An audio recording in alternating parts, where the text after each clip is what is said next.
Good morning. It is good for us to continue our conversation on the strategies for local churches to rethink evangelism. We've been spending some time together trying to talk about this subject because we want churches to be thinking both locally and globally about evangelism. There's a term that's been a term that has been coined called glocal, which captures that idea, but it's simply a combination of evangelism worldwide as well as evangelism in local communities.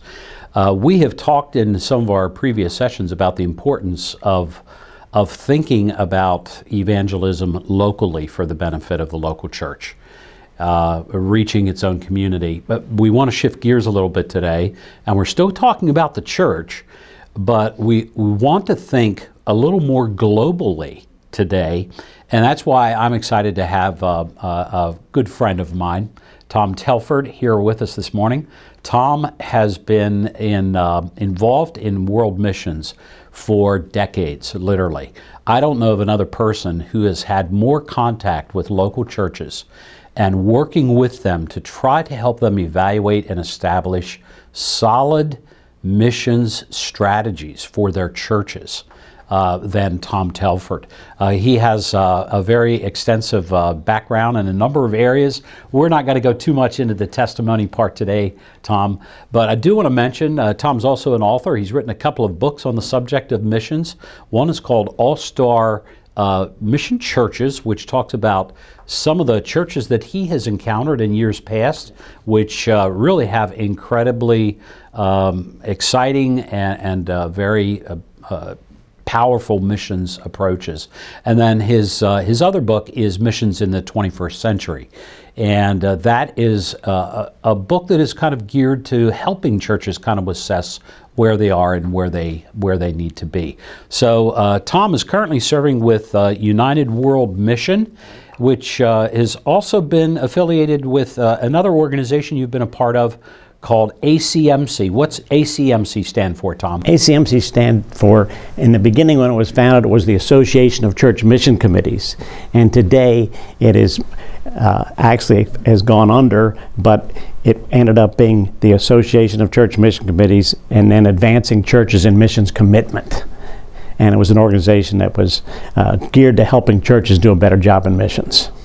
I remember the years that I was a pastor, Tom, you were a part of helping our church, and some of the materials that came through that organization were of tremendous value to us.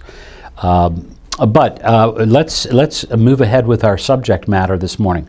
You continue to be involved with a lot of churches, talking with a lot of people who are leaders in world missions. But you yourself have not been a quote-unquote full-time missionary in some foreign field. Your ministry has been pretty much stateside, working with churches who are sending agencies as well as caring for missionaries when they're home on assignment during that time. But there are some trends, very definite trends, that you and I have talked about that have kind of emerged, and we don't have time to talk about all of them today. I know that previously we had a list of about 10 that we had discussed, but let's just zero in on a couple of them today. So, kind of in rapid fire session, we're gonna touch on a few of them. One of them that you suggested was the area of inadequate views of missions. The churches have an inadequate view of missions. What do you mean by that phrase, Tom? Well, I think most churches that I've gone to think mission's just another program in the church. And when you read the scripture from Genesis 12 all the way through Revelation, God's heart's for the world. And so people have kind of said, well, missions is something we do once a year. We bring in a mission speaker and we have a missions conference, and then we tuck missions away for another year. Plus, I think missions doesn't fit into the American dream. It's not popular to give your kids back to God and they may go overseas. I just think we've bought into the American dream, and so missions has become just a program, and that isn't how God intended it to be. Would you be of the opinion more so than Tom that missions really should be woven into the fabric of the DNA of the church today? Sure. Someone has said the church has a mission, mission has the church. And I think the vehicle God's chosen to reach the world is through the church. And but once again, if you go to the average church today, giving is 5%. The average church I've gone to over the years, most of them have never sent a missionary. And they just haven't bought into what God wants us to do. And so it should be an integral part of every ministry, the Sunday school, the choir. I was at a church, a good missions church, where I happened to be there on a Wednesday night and the choir was practicing and it sounded so good. But at the end of the time, they prayed for an unreached people group. See, that's buying into missions. Everybody in the church thinking about missions. One of the other points that you made in your top 10 list was ignorance and apathy. But why do we see this ignorance level on the rise, that more and more people just seem to be ignorant about the bigger plan of God's global plan of reaching the world with the gospel? Why is that ignorance level at such a height that we find it today? Well, I think there are a couple of reasons. One, I think someone said, as the pulpit goes, so goes the church. And I honestly think a lot of the problem lies within the pulpit. And of course, then you go back to, I think, because you can go to most Bible colleges and seminaries today, and there's not a big emphasis. In fact, we've taken the word missions out. It's now intercultural studies. And I think that's great, that part of it. But if you have pastors that go through a Bible college or seminary, never take a missions course, it's an elective in most Bible colleges and seminaries, how are they going to get up and preach on missions on Sunday morning and have a heart for missions? And so I think that's part of the problem. And just the word missions has negative connotations today. You go to most churches and the good ones are now using the word global instead of missions. Missions isn't in the Bible anywhere. And I think all those things lead together. It's just, we're living in a day and age when people become very selfish and what's in it for me? Well, that doesn't fit missions too well when God's asking us to give everything to Him. And I think the whole purpose of the church is outward. And we live in a country where everything's going this way. And God was always giving out of Himself. And I think missions is a harder sell all the time. So if I hear you correctly, you think churches have become more ingrown than focused on reaching out? Yeah. Whether that's local or in a global context. You go around to churches. Leith Anderson, in a book years ago, wrote a book on all different kinds of churches, and one of them was the supermarket church. It has something for everybody, and you pick and choose what you want. I'm convinced that missions has been left out of that whole package, or it's a very small package in most churches, and once again, something we do once a year. Okay. Now, if that's then an accurate diagnosis, and there's no reason for us to not believe that that's true, and it's certainly the pattern that you've witnessed, given that observation, how do we fix that? And you talk a little bit about that under another point that you make about leadership. How do churches fix that absence of a missions emphasis in their churches? Well, I think there's one way. In my own life, I served at a church as a missions pastor for a while. The pastor was a graduate of a well-known seminary, didn't have a heart for missions, and I thought one of the best ways to get him involved in missions was to send him overseas. And I joke about people, if you don't like your pastor, just send him one way. And I don't recommend that all the time, but it oftentimes works. Well, I laid out a trip for our pastor to go and visit nationals in other parts of the world, see what other people are doing. And I'll never forget it. When he came back, he was sold on missions. And I think many pastors haven't had exposure to other cultures. And the problem, they think it's a competition. The average pastor, he's thinking of building up his church here, and the missions people in the church want to send the best people overseas and a higher percentage of the budget. So I think getting some exposure to other cultures and getting exposure to see what's going on around the world changes a pastor's heart. I know that had a big impact on me during the years that I served as a pastor. My church was very faithful in helping me on alternating years, they would send me to visit one of our missionaries on the field. And I know what that did for me to actually see the work of our missionaries and to understand some of the dynamics and the stresses that they were under as well. Let's move to another area. We've touched on this maybe a little bit. Competition with other priorities was another point that you highlighted. Maybe that falls under this idea of missions is just one more program in the church. Is that a quick summary, or is it bigger than that? I think it's a number of things. Every church that I walk into, they do something well. And it's often music, and it's another church, it's some type of small group system, or it's another church it's going to do evangelism another way. And I think they don't have room for missions. Missions is a priority. And once again, I just think the major problem when you get into this is that someone has not understood the biblical basis of missions. I mean, in Genesis 12, we're blessed to be a blessing, and you can trace that all the way through. In fact, that statement's repeated in Galatians. And people have just bought into a certain part of the church. They've taken what they want. Some good friends of mine just called me, and they're looking for a church, and they say, we want a good music program.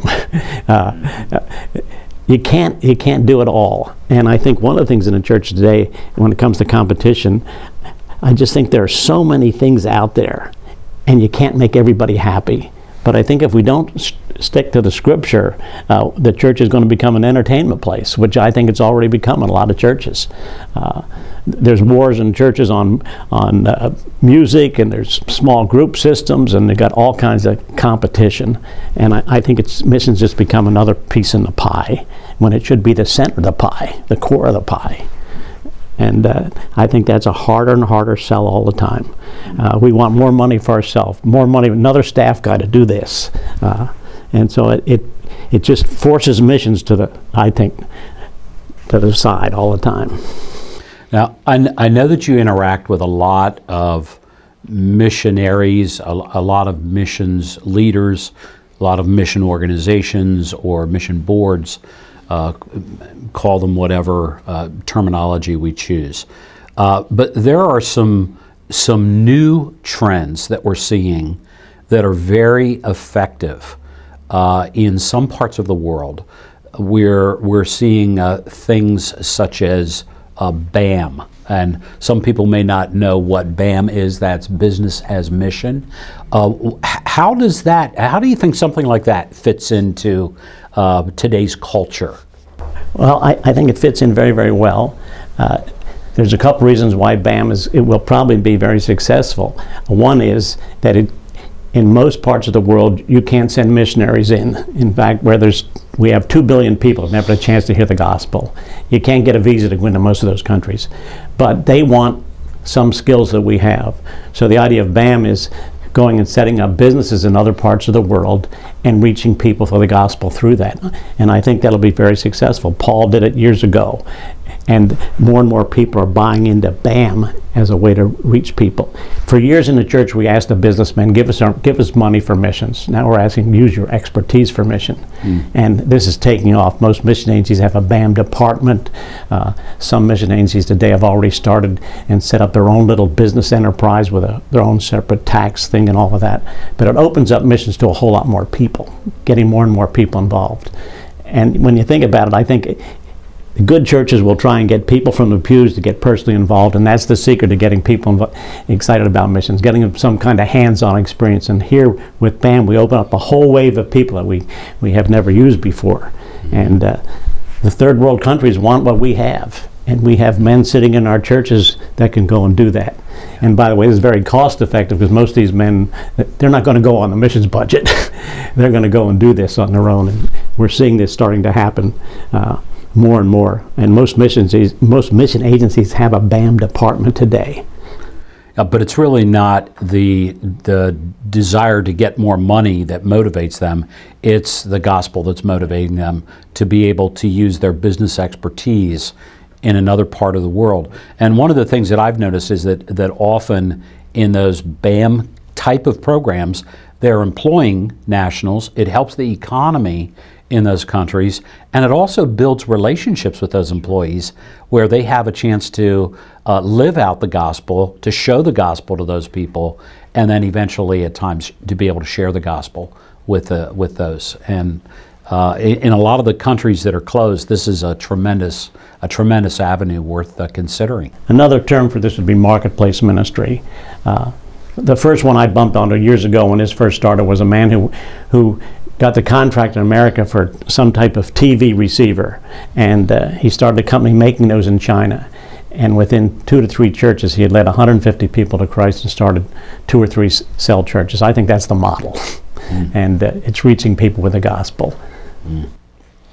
Tom, another area that again we hear a lot about today are partnerships with nationals in other countries. So a church in the United States, for example, would partnership with a ministry organization that's on the ground, and they would take advantage of the indigenous people.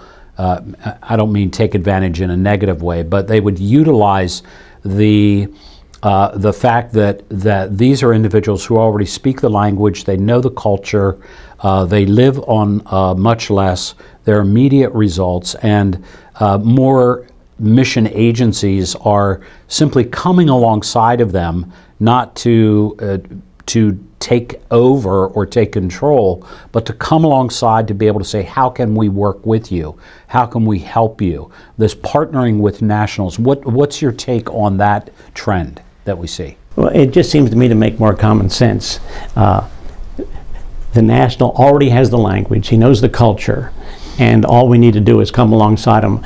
And so more and more mission agencies are coming alongside groups overseas. You already have a number of agencies already established in these countries, and so all they need is some of our expertise in different ways.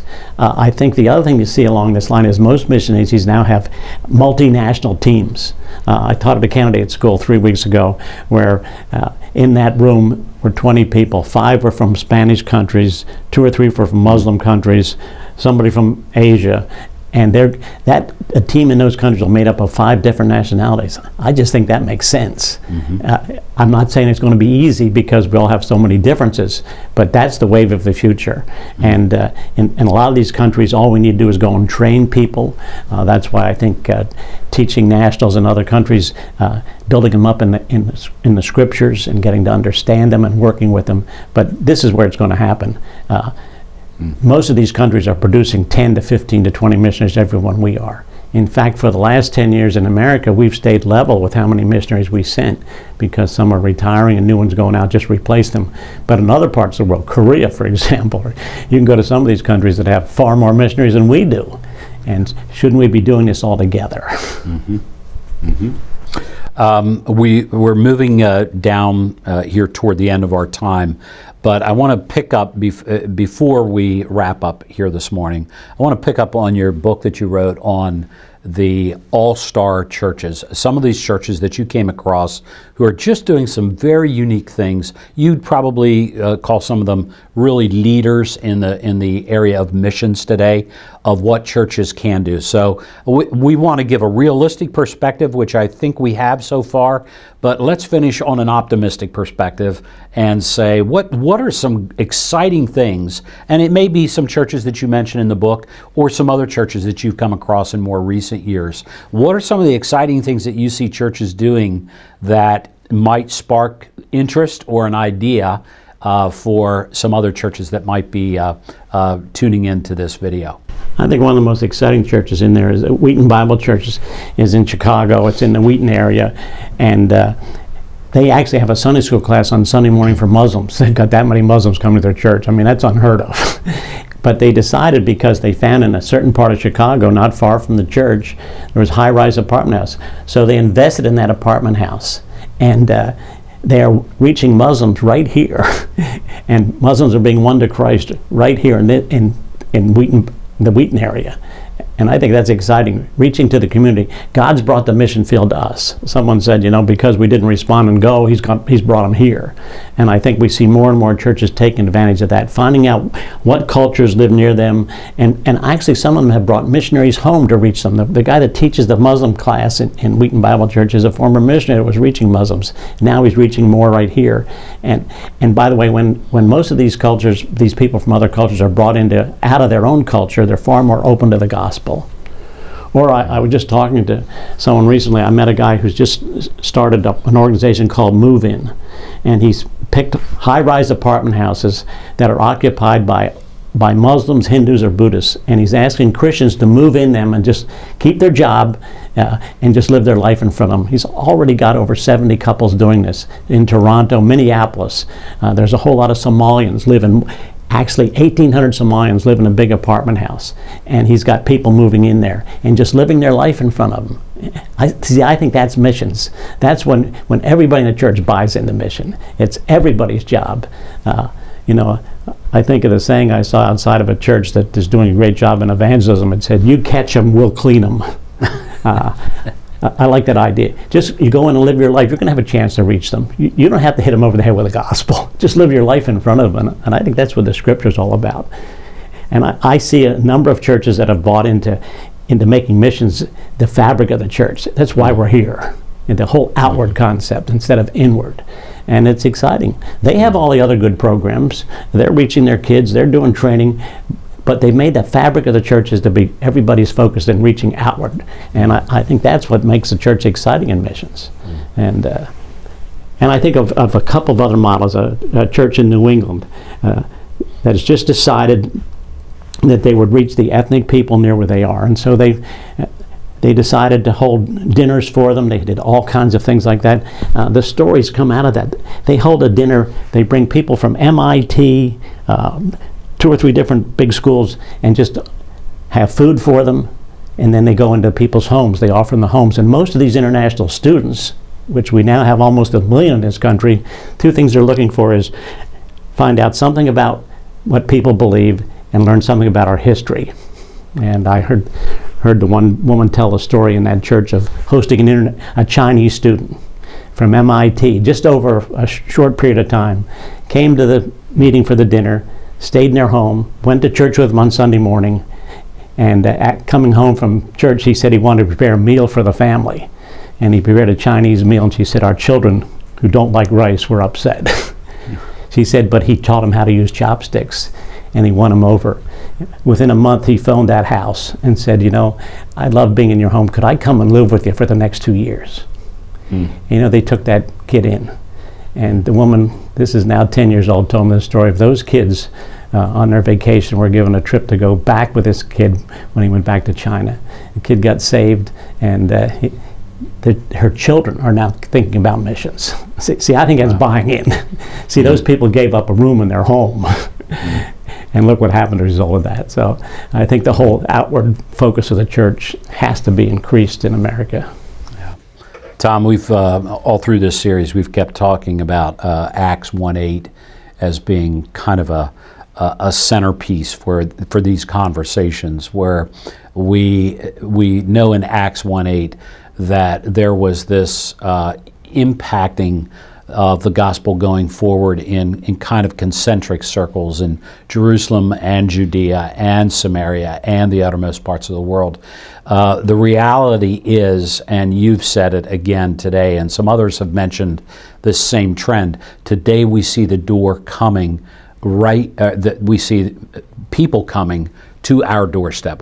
We are home to many people, whether they're immigrants or students or whatever the case may be, but they're coming here to our doorstep, and there is a challenge to the church to reach out to them.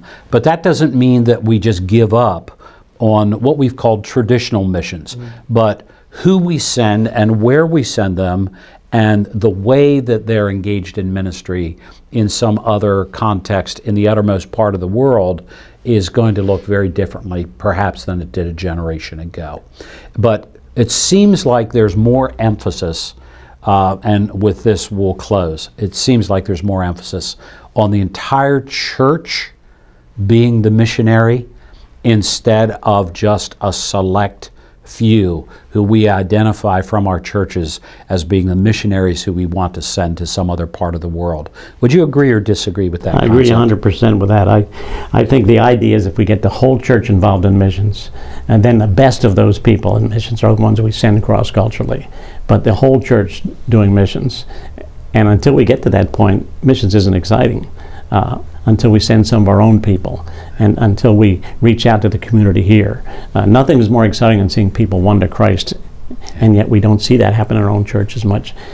And I don't think it's going to be one in the church, it'll be one outside the church by people excited and living their life in front of people, and people will come and ask them about, how can I go back to that little saying I said, you catch them, he'll clean them. I'm convinced more and more that missions is the job of the whole church. The whole church taking the whole gospel to the whole world is a statement that's made. I believe that. Well, it seems that that's pretty biblical, because when you go back to the church of Antioch in the New Testament, when they got ready to send out missionaries, the first two that they sent were Paul and Barnabas. And the two who had been most influential, those who had been the teachers, those who had been the equippers and building up the church at Antioch, were the ones that now the spiritual leaders of the church of Antioch said, we're sending you to the uttermost parts of the world. And we've kind of moved away from that model. So it does give us something to rethink evangelism as we are strategizing for how we are going to engage our world in the future, both locally and globally. Hope that this made you think a little bit about what your church is doing in the area of missions. Again, our guest has been Tom Telford. Tom, thanks for sharing your thoughts and your expertise and insights with us today. Thank you. Thanks.